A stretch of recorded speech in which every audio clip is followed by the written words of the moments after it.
पढ़ने लिखने का समय है, फिर विवाह शादी हो गया, फिर बाल बच्चे हो गए और फिर उसका घर बनाने की चिंता आ जाती है, फिर उसका विवाह करने का, फिर पोता आ गया, पोती आ गई, नाती, भर गए घर। अब एक के बाद माया में बढ़ते चले जा रहे हैं, फंसते चले जा रहे हैं। भगवान का भजन करने का उसको मौका ही नहीं मिलता।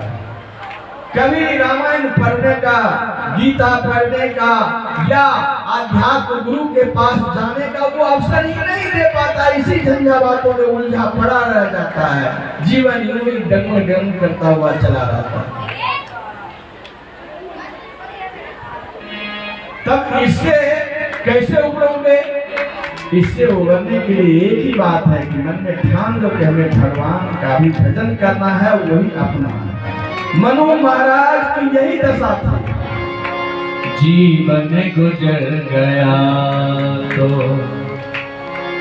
जीवन गुजर गया तो जीने का ढंग आया। भजन सुनेंगे आप, जरा ध्यान दीजिए। होयन विषय विराग।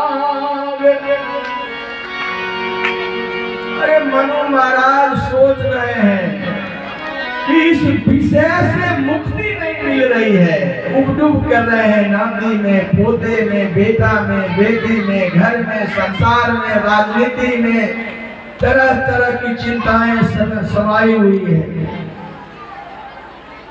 होयन विषय विराग, भवन बसत भाचौथ बन। हृदय बहुत दुख लाग, जन्म गयो हरि भजन बिना। महाराज यही वो सोच रहे हैं, ये मेरा जन्म बेकार चला जा रहा है। और सचमुच हम लोगों का भी जिंदगी ऐसे ही होता है, जीवन गुजर जाता है और अंत में क्या होता है जानते हो? घुटना में दर्द पकड़ लेता है, चल फिर नहीं सकता। अब वो तीरथ जाने में नहीं रहा। अब बाप जो संबल था, अब वह बूढ़ा हो गया, बेटा के हाथ में धन चला गया। अब उसके हाथ में अपना बल भी नहीं रहा, अपना धन भी नहीं रहा। अब वो कहां जाएगा? और समाज में पूछ समाप्त हो गई। समाज में जो चलते फिरते, लड़ते अड़ते झगड़ते रहते थे, वह बीमार होकर के घर में पड़ा हुआ है, सत्संग में भी नहीं आ पाएंगे। क्या हुआ? तो लकवा मार दिया, घुटना पकड़ लिया, जिंदगी ऐसी हो जाती है। तो पंजाब के एक नत्था सिंह हैं, वो नत्था सिंह बहुत सुंदर भजन लिखा। जीवन गुजर गया।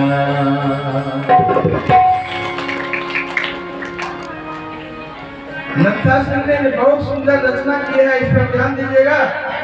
जीवन गुजर गया तो जीने का ढंग आया, जीवन गुजर गया जीने का ढंग आया, जीवन गुजर गया तो जीने का ढंग आया, जीवन गुजर गया तो जीने का ढंग आया, जीवन गुजर गया तो जीने का ढंग आया, जीवन गुजर गया तो जीने का ढंग आया। जब सपना बुझ गई तो, जब सपना बुझ गई तो दिल में रंग आया, जब सपना बुझ गई तो दिल में रंग आया, जब सपना बुझ गई तो दिल में रंग आया, जीवन गुजर गया।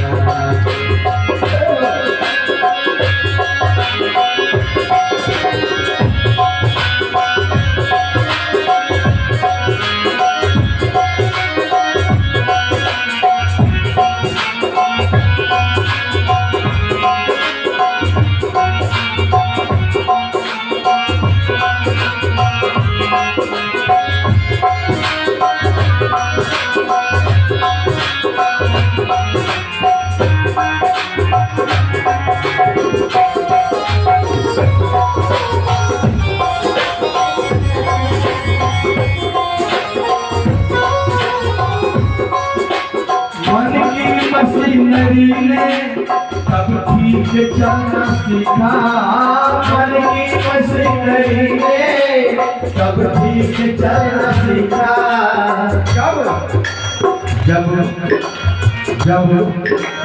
जब बूझे तन के हर एक पुरजे पे जंग आया, जब बूझे तन के हर एक पुरजे पे जंग आया, जीवन गुजर गया तो जीने का ढंग आया, जीवन गुजर गया तो जीने का ढंग आया।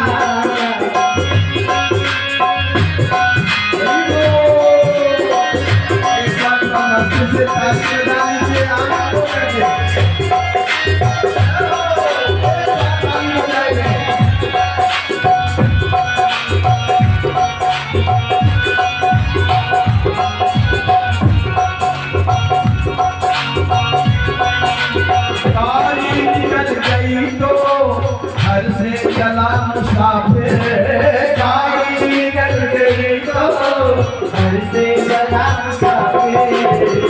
ये जिंदगी की गाड़ी बूढ़ा तक पहुंच गया, बचपन से बूढ़ा तक। गाड़ी निकल गई तो घर से चला मुसाफिर, गाड़ी निकल गई तो घर से चला मुसाफिर। मायूस हाथ मलता, मायूस हाथ मलता, वापस बेरंग आया, मायूस हाथ मलता, वापस बेरंग आया, जीवन गुजर गया तो जीने का ढंग आया, जीवन गुजर गया तो जीने का ढंग आया, जीवन गुजर गया।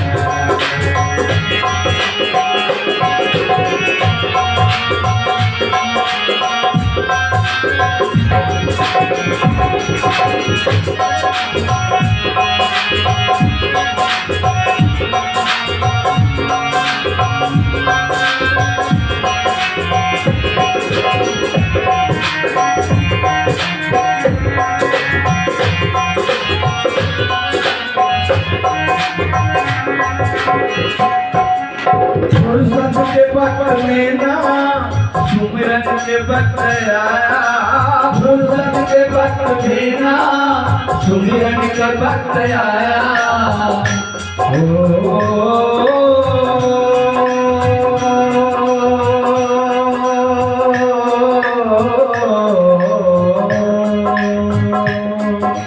फुर्सत के वक्त में ना सुमिरन के वक्त आया, फुर्सत के वक्त में ना सुमिरन के वक्त आया।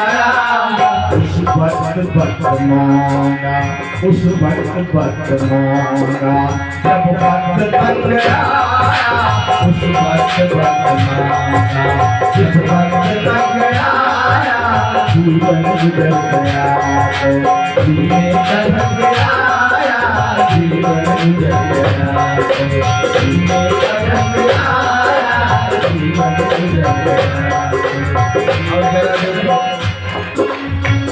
अंत में नत्था सिंह ने कहा कि भाई आयु ने नत्था सिंह जब हथियार फेंक डाले, आयु ने नत्था सिंह जब हथियार फेंक डाले। अब आयु जो है वो अच्छी हो गया, बुढ़ापा आ गया, चलने से लाचार, ढंग से लाचार, पानी से लाचार, पूजन करने से लाचार, आचार विचार करने से लाचार। उस समय तो अब सारा हथियार उनका चला गया। आयु ने नत्था सिंह जब हथियार फेंक डाले, आयु ने नत्था सिंह जब हथियार फेंक डाले। यमराज फौज लेकर, अब अंत में यमराज जब आया तब सोचने लगा कि अब जीवन में क्या किया, तो कर्म का लेखा तो अभी पूछा जाएगा और वही कर्म आपका बचाएगा अंत में। यमराज फौज देकर, यमराज फौज देकर करने को चक्र आया, यमराज फौज देकर करने को चक्र आया, जीवन गुजर गया, जीने का ढंग आया, जीवन गुजर गया, जीने का ढंग आया, जीवन गुजर गया, जीने का ढंग आया, जीवन गुजर गया, जीने का ढंग आया, जीवन गुजर गया।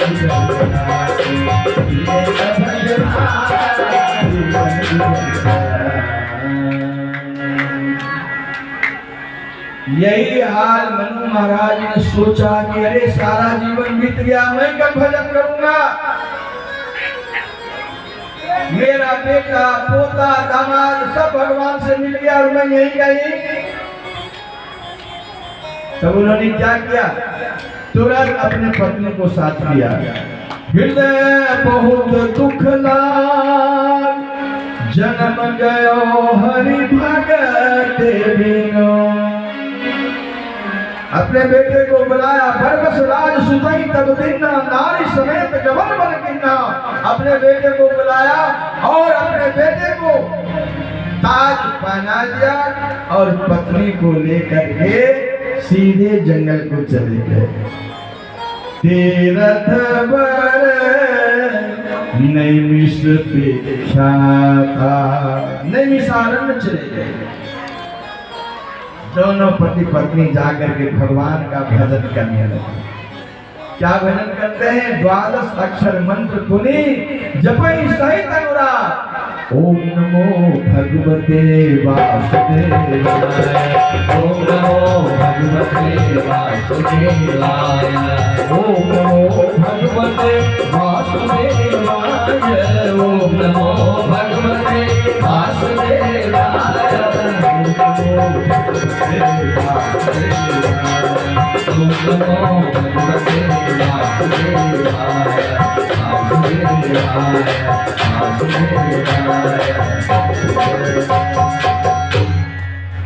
ये 12 अक्षर मंत्र है। नमो भगवते वासुदेवाय, ओम नमो भगवते वासुदेवाय। 12 अक्षर मतलब 12 अक्षर के ये मंत्र हैं। लेकिन अयोध्या वासियों का देखिए कि कौन सा मंत्र है, वो अभी 12 अक्षर का है। राम में कितने अक्षर हैं? 2। आपसे नहीं पूछूंगा, मैं ही जल्दी जल्दी बोल देता।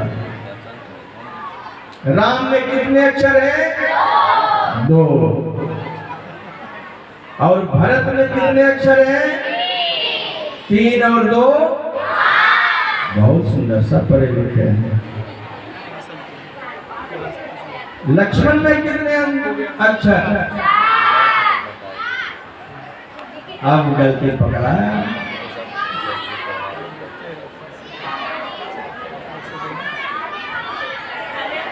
कोई 4, कोई 5,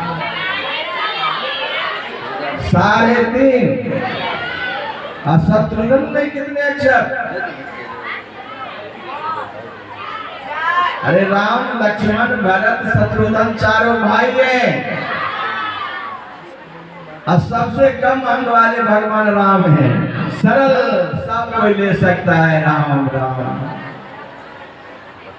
3.5 लक्ष्मण में, 3.5 शत्रुघ्न में।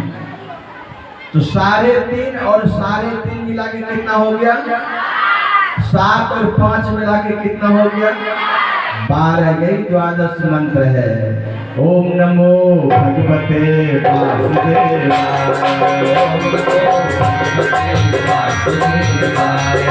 ओम नमो भगवते वासुदेवाय, ओम नमो भगवते वासुदेवाय, ओम नमो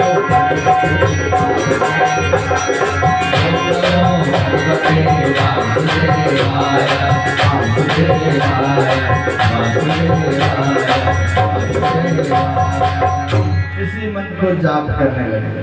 खाते क्या है? करही आहार साग फल कंदा। फल, कंद और साग, यही फल खा करके दोनों प्राणी भजन करते हैं।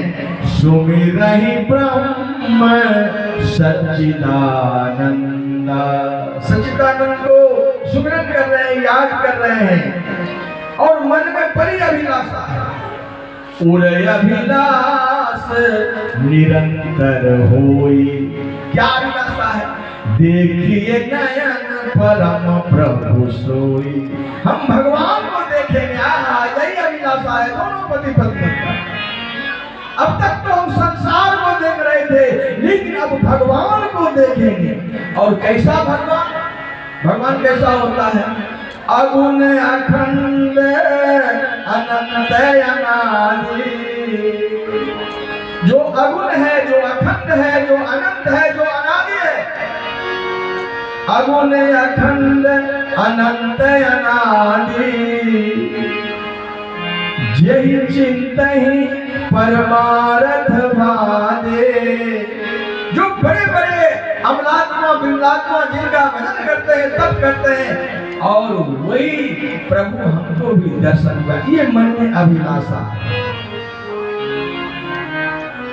अब उनके तप को देख करके विधि हरि हर तप देखी अपारा।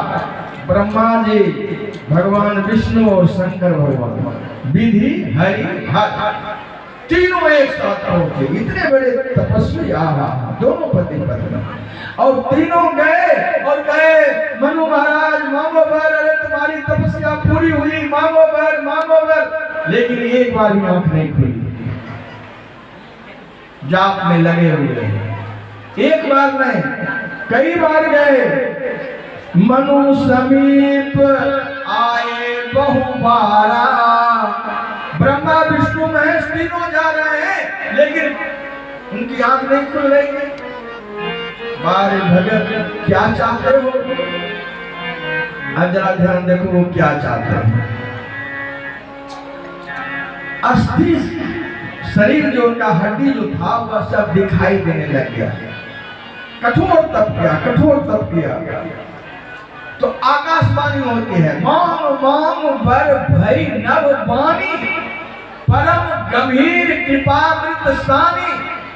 मांगो वर, मांगो वर। अब कोई भगवान नहीं पहुंचे, खाली आकाशवाणी। परम गंभीर एक मोटी आवाज है, एक कृपामृत सानी, एक पतली आवाज है। दो ढंग की आवाज एक साथ, मांगो वर, मांगो वर। एक माता जी की आवाज, एक पिताजी की आवाज। तब उनकी आंख खुल गई, आंख खुल गई। अरे मनु महाराज मांगो वर, मांगो वर। आंख खुली और चारों तरफ चौकन्ना हो रहे हैं। मन में तो अभिलाषा थी, तो देखेंगे, दर्शन करेंगे, लेकिन ये आवाज तो सुनाई दे रही है, लेकिन दिखाई नहीं पड़ रहा है। मनु महाराज ने कहा महाराज क्या वर मांगू? देख तो नहीं रहा, आवाज आ रही है, पहले सामने तो हो, फिर वर मांगू। तब भगवान ने कहा आकाशवाणी से कि मनु तुमने मांग ही ऐसा किया है कि हम तुम्हें दिखाई नहीं दे सकते। क्या मांग है? अगुण अखंड अनंत अनादि, यही चिंतहि परमार्थ बादी। उदय अभिलाष निरंतर होई, देखिए नयन परम प्रभु सोई। हम ऐसे भगवान को देखेंगे जो निराकार है, जो अखंड है, जो अनंत है, जो अनादि है। ऐसे प्रभु दिखेंगे तो अलग से कहोगे कि दिखाई पड़ो, तो कैसे दिखाई पड़ेगा? इसलिए हम दिखाई नहीं दे सकते। तो मनु महाराज ने कहा, थोड़ा मन छोटा हो गया। मनु महाराज ने कहा कि प्रभु हमने तो यही सुना है कि भक्त आपकी याद किया, स्मरण किया, आपने उसका दर्शन दिया, क्या ये सब झूठी बातें हैं? भगवान ने कहा नहीं नहीं, सच्ची बातें हैं। मैं दिखाई देता हूँ, भक्त मुझे बुलाता है, मैं जाता हूँ। तो प्रभु तुम मुझे क्यों नहीं दिखाई दे रहे हो? कहा कि देखो तुम अखंड अनंत अनादि को मांग रहे हो, कोई स्वरूप मांगो तब मैं आ सकता हूँ। स्वरूप कहा तो स्वरूप कौन सा स्वरूप? प्रभु आपका क्या स्वरूप है? तब भगवान ने कहा कि देखो मेरा कोई स्वरूप नहीं है, भक्त स्वरूप बनाता है और मैं वैसा बन जाता हूँ। तुम जैसा स्वरूप चाहो वैसा मैं बन करके तुम्हारे सामने आ जाऊँ। जब भगवान ने यह बात कही, कहा प्रभु तुम्हें सुधार लो, अपने वाणी को कहा सुधार लो। तब देखो मनु महाराज क्या मानते हैं कि जो स्वरूप बस शिव मन माही, जो स्वरूप भगवान शिव के हृदय में आप हो। अब भगवान शिव के हृदय में आप कौन सा रूप हो? आप सब जो स्वरूप बस शिव मन माही, यही कारण मुनि जतन कराई। और जो भुसुंडी मानस मन हंसा, जो काग भुसुंडी जी जिनको भजते हैं, शंकर भगवान जिनको भजते हैं, वो तो वही रूप चाहिए। तो शंकर भगवान कौन रूप को भजते हैं कि बंदो बाल रूप सोई राम, सब सिद्धि सुलभ जपत जिस नाम। राम के रूप में शंकर भगवान तब क्या किए कि राम और सीता के रूप में भगवान प्रकट हो गए। बोलिए श्याम रामचंद्र जी। अब बताओ भगवान का कौन सा रूप है? आप जैसा रूप चाहते हो भगवान का वैसा ही रूप है। भगवान प्रकट हो गए।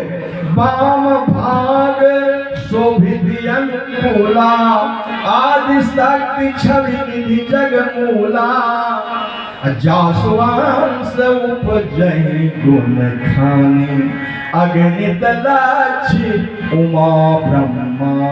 उन्हीं का ये सारा शक्ति का रूप है। सारा शक्ति वही माता का है। जब दोनों खड़े हो गए तो दर्शन किया, भगवान को दर्शन किया। तो भगवान ने कहा अब मांगो, अब वर क्या मांगते हो? तब वो सोचने लगे कि मैं वर क्या मांगू, अब वर में क्या मांगू? तो मनु महाराज ने सोचा, क्या है अगर ये पुत्र के रूप में आ जाते तो कितना सुंदर होता। देखो बच्चे से सबसे ज्यादा प्यार लोगों को होता है अपने बेटे से। अपने बेटे के लिए ही तो लोग कुर्बान हो जाते हैं। छोटा बच्चा बेटा बीमार पड़ जाए तो हॉस्पिटल जाते हैं तो बाप माँ क्या कहते हैं, डॉक्टर साहब मेरी सारी संपत्ति बिक जाए तो बिक जाए, मेरा बेटा बच जाना चाहिए, उसे कुछ नहीं होना चाहिए। सारा संपत्ति अपने बेटे के लिए दांव पर लगा देता है। तो क्या मनु महाराज को पुत्र नहीं था जो वो पुत्र मांग रहे थे? उन्होंने सोचा कि भगवान को अगर पुत्र में, साधारण पुत्र में इतना मोह होता है, सब कुछ त्याग देने का मन करता है, तो अगर भगवान ही पुत्र के रूप में आ जाएंगे तो हमारा जीवन सफल हो जाएगा। सो वह बोले कृपा निधि अति प्रसन्न मोहि जान, मानो वर जोई भाव मन महादानी मानुमान। मुझे महादानी समझ करके तुम वर मांगो। अब मुंह से कहा नहीं जा रहा है कि कैसे मांगो कि प्रभु आप बेटा के रूप में मुझे आ जाओ। संकोच हो गया मन में। जब संकोच हो गया तो सकुच विहाय, भगवान समझ गए ये संकोच कर रहा है तो कहा अरे संकोच को छोड़ो, सकुच विहाय मांग निर्मोही, मोरे नहीं अदय कछु देहि। हमें कोई ऐसा वस्तु नहीं है जो मैं तुम्हें नहीं दे सकता हूँ। सकुच विहाय मांग निर्मोही, जैसे कहा हे राजन संकोच को त्याग करके अब तुम मुझे ही मांग लो। मांग निर्मोही, बस झट से महाराज मनु ने कह दिया हे दानी, हे शिरोमणि, हे कृपानिधि, मैं सच्चे हृदय से कहता हूँ चाहूं तुम्हें समान सुत, चाहूं तुम्हें, पहले कह दिया तुम्हें, हाँ मैं तुम्हें ही चाहता हूँ बेटे के रूप में आ जाओ। लेकिन संकोच झट से बदल दिया शब्द को कि चाहूं तुम्हें समान सुत, प्रभु संग गवन दुरा, आपके जैसा मुझे पुत्र चाहिए। भगवान ने एक मस्त कहा और कहा कि प्रभु अब बेटा के रूप में तो आओगे, एक मान हमारी और है क्या कि मणि बिनु धनि जीवी जल बिनु मीना मम जीवन धनि तुम्हें अधीना। जैसे मनिहारा सांप मणि के बगैर नहीं रह सकता, मछली जल के बगैर नहीं रह सकते, हे प्रभु मेरा जीवन भी तुम्हारे अधीन हो। तुम भले बेटा बनकर के मेरे पास आओ, लेकिन मेरा जीवन तुम्हारे ही अधीन हो। तुम्हें ही देखूं तो जीऊं वरना नहीं जीऊं। और सचमुच राम जब वनवास चले गए तो दशरथ जी ने अपने प्राण को त्याग। तब उन्होंने कहा कि ठीक है, ये वरदान ने दिया, लेकिन कुछ दिन इंतजार करो। पूर्वों में अभिलाष तुम्हारा, सत्य सत्यपन सत्य हमारा। ये मेरा सत्य प्रण है। 3 बार भगवान ने कहा तुम्हारी अभिलाषा को हम पूरा करेंगे, लेकिन तुम अयोध्या के राजा महाराज दशरथ रूप में होगे और तुम्हारी पत्नी शतरूपा महारानी कौशल्या के रूप में होगी। उस समय तुम्हारा पुत्र बनकर के मैं आऊंगा। और भगवान यही वरदान दिया जो भगवान को इस धरा धाम पर आना पड़ा।